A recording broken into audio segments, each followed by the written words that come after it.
monsieur le préfet de Nioro gërëm ko bu baax a baax ci li nga xam ne def nañ ko liggéey bi ñu ko def ba fii ñëwoon nañ fi suma jigéen suma rakk Jéema Ndiaye ba honorable député moo fi njëkkoon a ñëw ñun liñ boole woon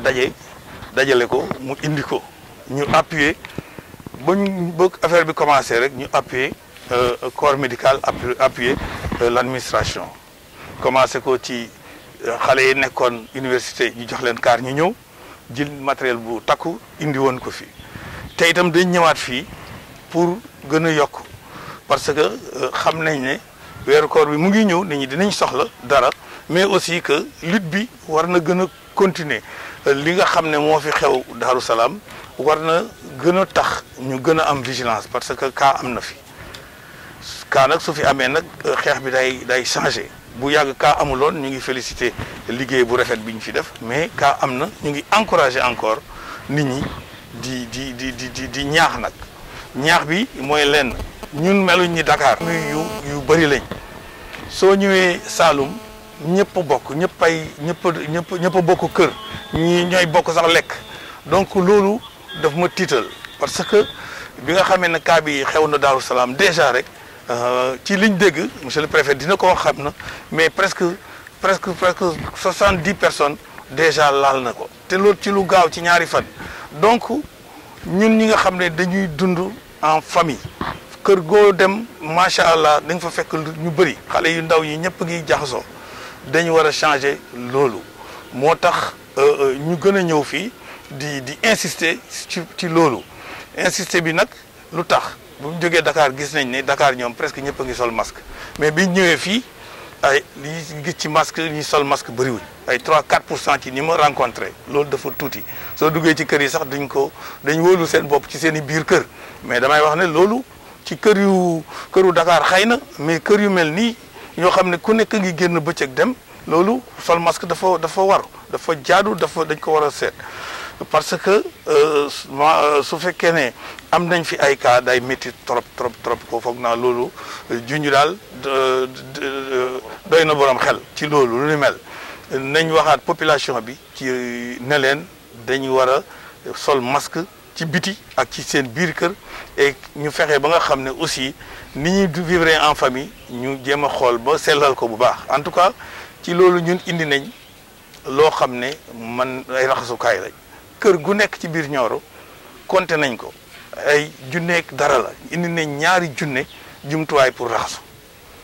indi nañ également lu ni mel ci eau de javel indi nañ ko ci gel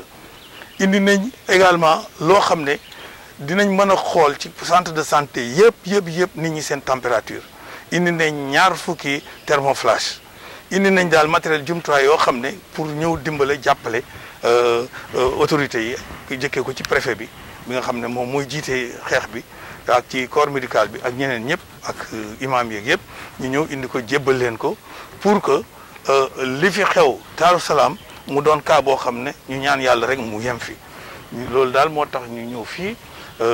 Nioro di gërëm itam encore ñi nga xam ne seen liggéey bi ba léegi def nañ ko ci anam yu rafet yu baax waaye cas bi daf leen di gën a ñaax daal ñaax ne leen liggéey bi des na soo gisee Daaru Salaam nit ku ñëw rek ci benn fan nga am juróom-ñaar fukki nit yoo laal ça veut dire que ñun suñ vie bii bokkul ak Dakar ni ñuy vivre Saloum dañ jaxasoo kër yi macha allah dañ bëri ay nit donc nañ fexe daal ba beneen cas bañ fi am te beneen cas bañ fi am nag moom mooy xeex bi ñëpp xeexu ko ñu xeexandoor ko loolu daal moo ñu fi indi woon di leen gërëm di leen sant. ma jaay ba ak kilifa yi nga xam ne ñoo nekk Nioro muy adjoint maire ak kilifa diine yi ñu ñëwoon di réceptionné don bu am solo boo xam ne monsieur Ba di Mamat moo ko indi jagleel ko askanu Nioro mu nekk loo xam ne pour ñun dafa di ndimbal loo xam ne sax day gën a tax ñu mën a taxawu ñi nga xam ne depuis démb dañ leen tere pour que ñu génne seen dëkk ñii ñuy tere leen ñu génne seen commune muy dëkk bu ñu woowee Médina Cekkeen bokk si commune Darou Salam ñu ne leen bu kenn génnati si biir village bi jëm beneen village bu fekkee ne Touba Cekkeen la bu dee waa Darou Salam ñu ne bu kenn génne seen commune moom dem beneen commune te nit ki boo ko tënkee si loolu foog nga jox ko li nga xam ne moom la doon uti di jënd ak di jaay moo tax foog ñu taxawal leen te lii Jim Mamat indi nii dina tax loolu gën a yomb. mu nekk également dimbal bu am solo boo xam ne bu dul sax askan bi leneen li dafa war a jëm si bërëbu liggéeyukaay yi parce que si don yi am na si ay thermoflash maanaam li nga xam ne si diir bu gàtt ñu xool ndax kii yaram bi dafa tàng wala tàngul. ñu xool également ne am na ay masques chirurgicaux yoo xam ne personnel de santé bi dañ ko soxla parce que démb rek maa ngi doon waxtaan ak ki nga xam ne moom lañ dénk SUTSAS muy syndicat bi ngànk kenn si kuréelu liggéeykaay yi pour que mu eggee woon ma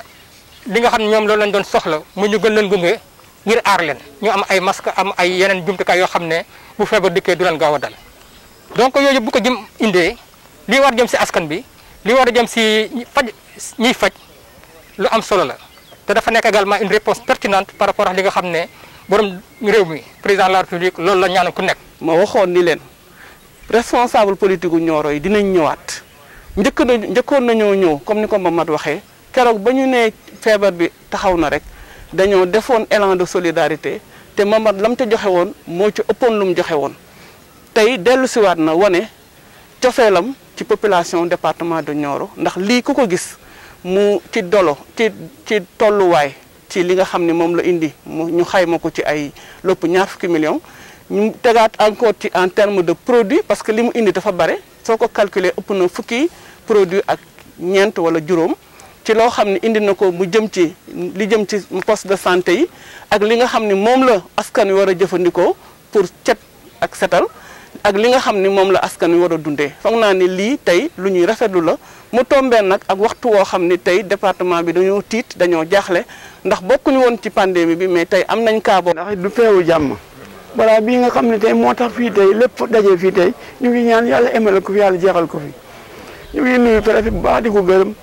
ci taxawaay mi nga xam liggéey bi nga xam ne mu ngi koy liggéey ci département bi guddeeg bëccëg nelaw ñu ngi ko ci sant bu baax ndax li muy def yow askan wi la koy defal. deuxièmement ñu ngi gërëm Jim Mamat Ba ku ne xam na ni ndimbal li mu indi c'est pas la première fois mu indi ko yàgg na ko fi indi askanu Nioro ak li wër département Nioro yëpp xam nañ ne Jim Mamat Ba taxawaayam rafet na ci fii ci ndimbal kon donc kon ñu ngi ko ci gërëm di ko sant honorable député ji rakkam bi nga xam ne mooy doomi ndeyam taxawaayam moom it rafet na ci département bi ñu ngi koy gërëm di ko sant ñu ngi ñaan yàlla ci bu la seeti wal jalaala moom rek moo mën a teggi balaa ba bii yal nañu ko yàlla teggil